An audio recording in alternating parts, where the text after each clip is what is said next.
manqué un podcast hier. Full disclosure, j'ai eu une semaine de merde. Le retour à la maison après 2 mois au chalet a été beaucoup plus difficile que je pensais, en fait. Plus la rentrée, plus le rush de toutes les choses à faire, plus tout ce que j'avais reporté à « je ferais ça en revenant » qui était empilé sur mon bureau. Écoute, c'était trop pour moi, vraiment.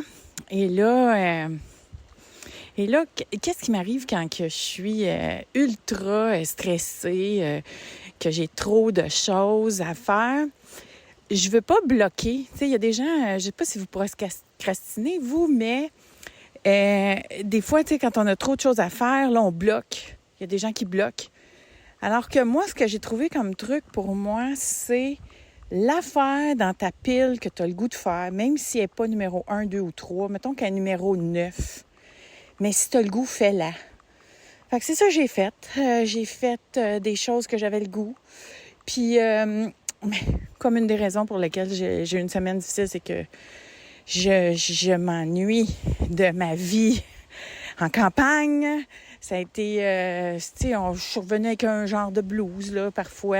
On revient avec ça, là, de voyage, là, genre, c'est ça, j'aime plus rien, tout me gosse, puis je m'ennuie de ma vie cet été. Fait que là, faire le podcast, ça me rappelait ça. Fait qu'hier matin, je bloquais un peu. Alors, me voilà. Puis aussi, me voilà, je vous parle en direct de la forêt où je suis venue marcher. Fait qu'il n'y aura pas de petite musique derrière. Mais je trouve ça plus important de respecter mon engagement que vous ayez de la petite musique de fond. Qu'est-ce que vous en pensez? Alors, bienvenue à J'ai une idée. Après une longue introduction, il y a ce partage personnel. Bienvenue à J'ai une idée, où on parle d'histoire, de succès ou d'échecs qui sont partis d'une idée, dans le domaine culturel, bien entendu, puis dans le showbiz. Comment je résume ça? Comment vous trouvez ça? Ça commence à ressembler à ce que ça va être. Et là, deuxième affaire que j'avais le goût de vous dire, excusez, je suis encore dans les parenthèses, là, mais c'est ce que j'ai commencé à faire. J'ai écouté un documentaire cet été. Je vous le partage parce que ça peut peut-être vous aider. J'ai écouté un documentaire qui s'appelle Earthing. Donc, c'est un documentaire sur un billionnaire du tech qui a failli mourir et qui a découvert que l'humain est trop déconnecté de la nature et de son environnement naturel. Et le fait de porter des souliers fait qu'on ne touche plus à la terre. Puis, tu sais, vous savez, si vous voulez faire grandir quelque chose, pousser quelque chose, la terre est très fertile. Elle donne de l'énergie, elle transforme. Et là, lui, il dit, l'humain, avant, on avait 2 pieds sur la terre, puis on marchait nu-pieds, puis on profitait de cette énergie-là. Puis là, il l'explique. Il explique là l'électricité, puis les électrons, que ça fait. Bon, j'ai pas retenu tout en détail l'explication, vous me pardonnerez. Mais ceci dit, il l'explique par la science du fait qu'il y a un transfert d'énergie, c'est électrique, puis ça favorise, entre autres, notre circulation sanguine, de marcher nu-pieds. Et là, j'ai commencé à faire ça dans le bourg, quand j'y vais, parce qu'il y a une place où je vais que je connais bien les sentiers, là, à force d'y aller. Fait que je sais que je peux marcher un peu nu-pieds, puis mon Dieu que j'aime ça. C'est écœurant. J'ai même des frissons des fois quand je fais des petits pas. Alors, puis ça doit être bon. Puis ça doit être aussi ce qui m'a manqué cette semaine. Parce que là, c'est ça, quand j'étais au chalet, je pouvais y aller. Il y avait une multiplicité de sentiers très proches. Tandis que là, quand j'étais à la maison, il y en a juste 2, 3 que je connais par cœur. C'est ça, on aime ça, le changement. Hein? Alors, ouais, tu sais, ça me donne envie de vous parler de ça. Tu sais, le fait d'être en avant de la tendance, puis l'effet d'aimer des choses avant tout le monde.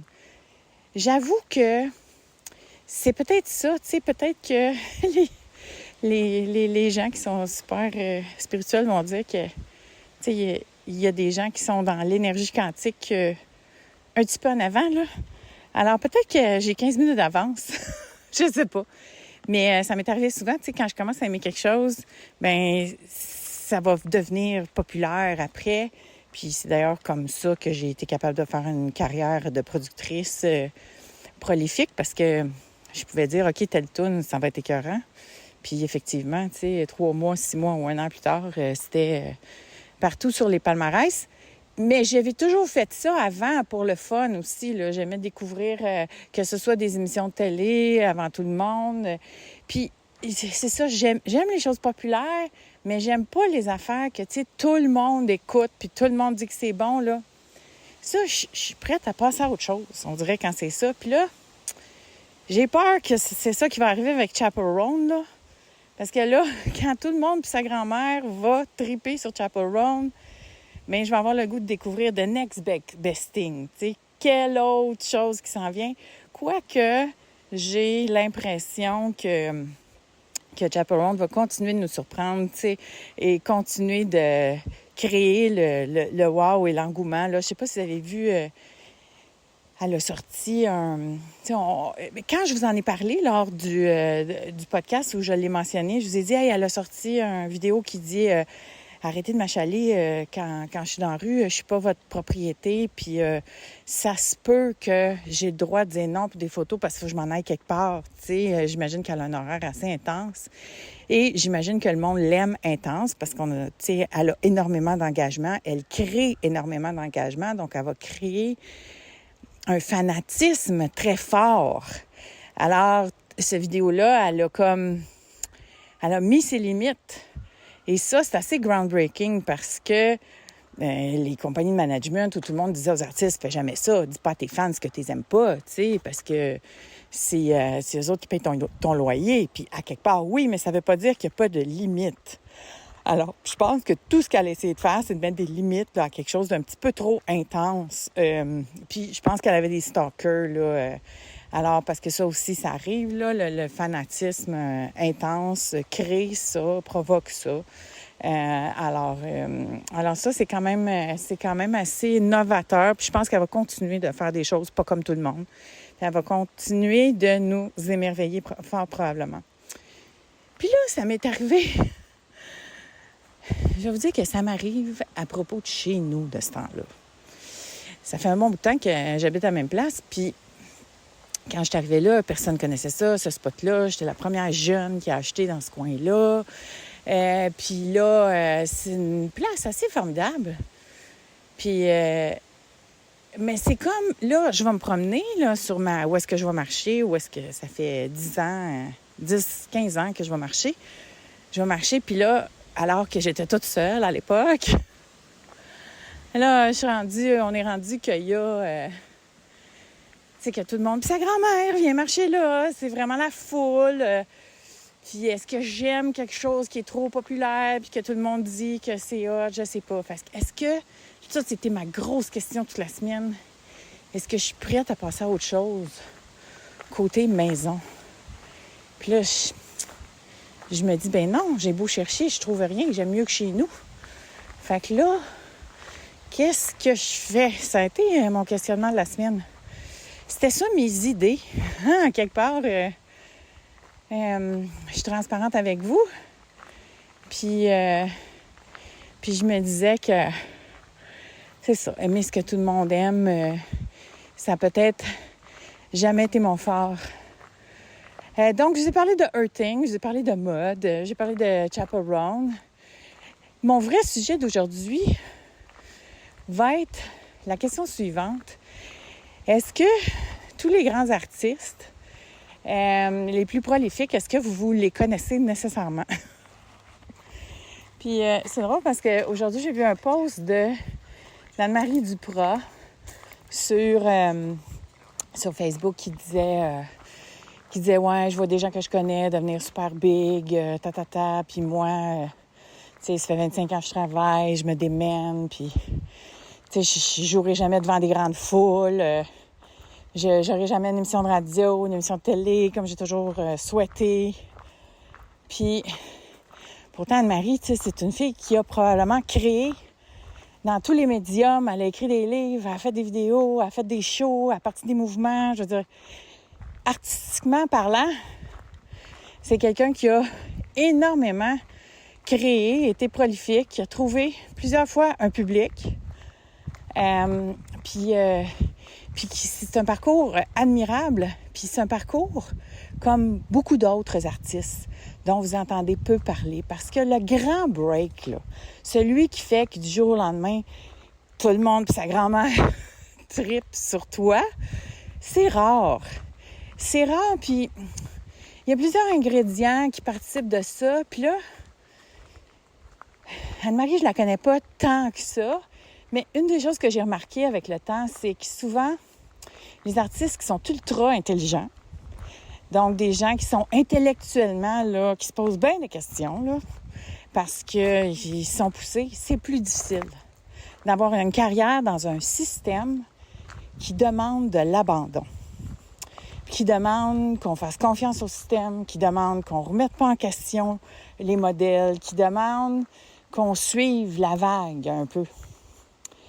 Et parfois, tu sais, là, vous allez me dire, ouais, mais suivre la vague, c'est pas hot, là, t'as pas entendu parler de MeToo, t'as pas entendu parler de ça, mais c'est ça, c'est que c'est pas simple. À quelque part, il faut poser des questions, à quelque part, il faut mettre ses limites, mais à quel moment? Puis à quel moment il faut que l'artiste s'abandonne dans « viens ici, fais-moi confiance, je pars ton projet », puis à quelque part, quand est-ce que tu mets ton pied à terre en négociation contractuelle? C'est difficile à déterminer. Puis honnêtement, une chose dont je suis convaincue, c'est quand c'est toi l'artiste, toi-même, tu le vois pas le chemin. Tu le vois pas le big picture nécessairement, puis t'es pas certain ou dire oui ou dire non. Puis c'est là, quand les choses commencent à venir à toi, donc tu as fait quelque chose de correct, puis je prends Anne-Marie comme exemple, mais je pourrais prendre un paquet d'autres artistes, là. Hier soir, j'écoutais du Idina Menzel avec ma fille, puis j'y disais à elle, là, c'est la chanteuse que tu as le plus écoutée dans ta vie. Elle dit « ouais ».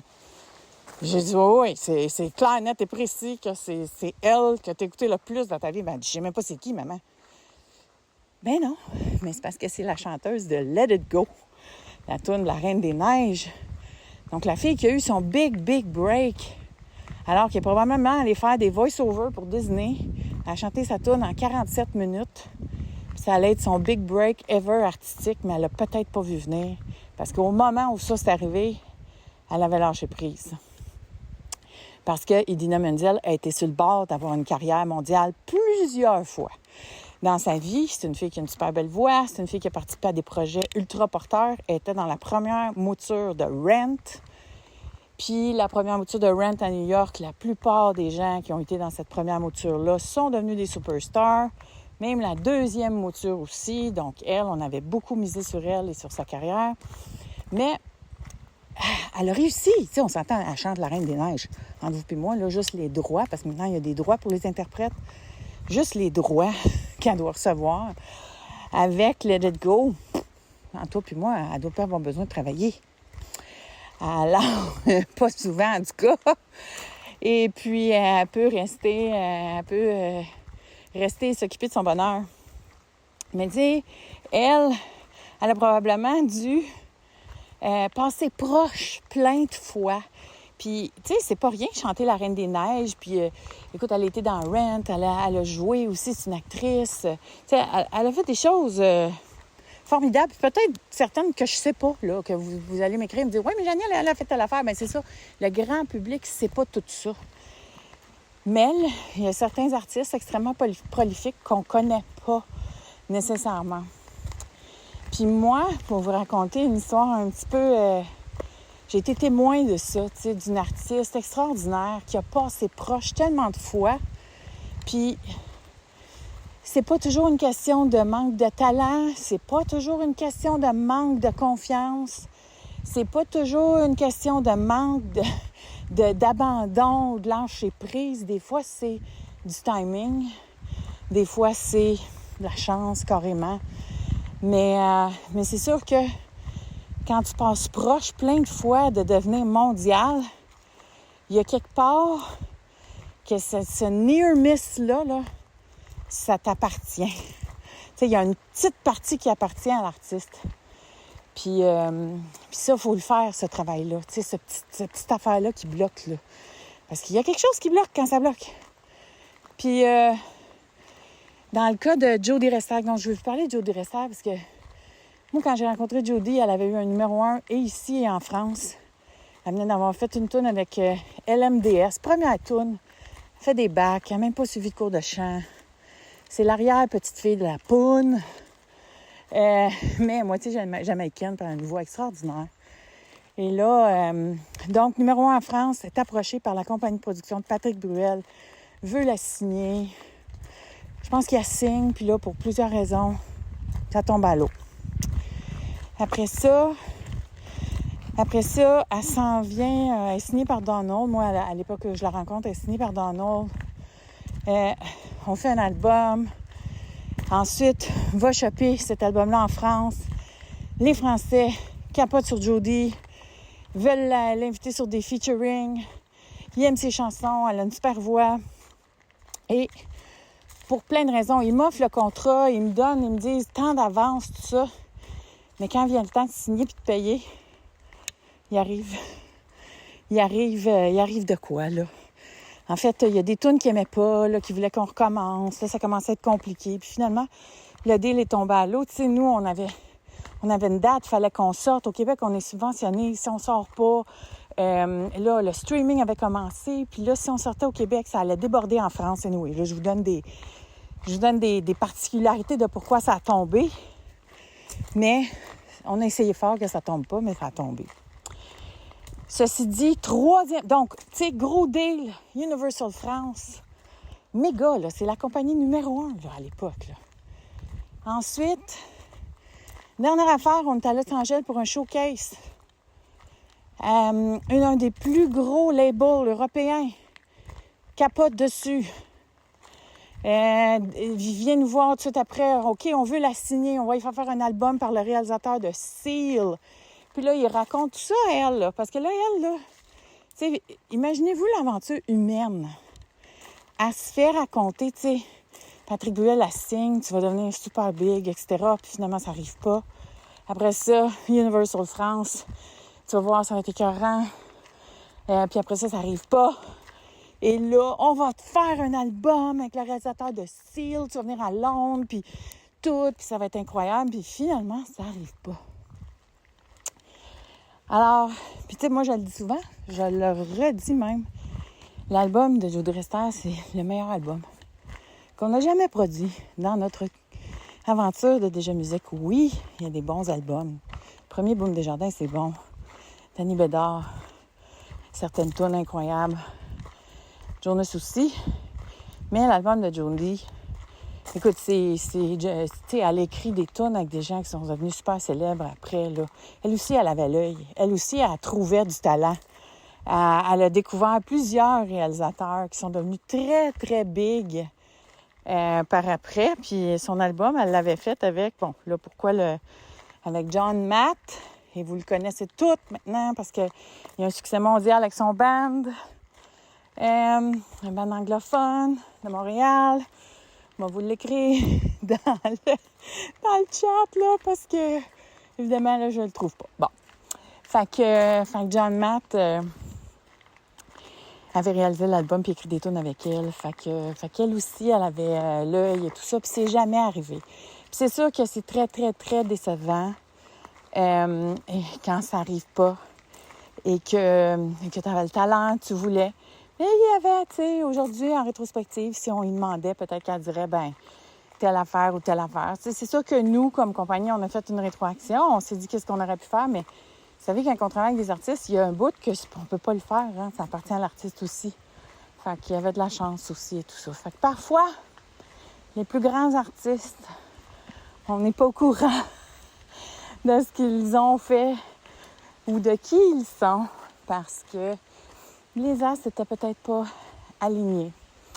Et tout le monde puis leur grand-mère ont pas pu triper sur eux. Je sais qu'il y a des Français qui m'écoutent. Tout le monde puis leur grand-mère, est-ce que vous Est-ce que vous savez ce que ça veut dire? Mais ça veut dire, tous ceux que vous connaissez, de tout âge, le 7 à 77 ans.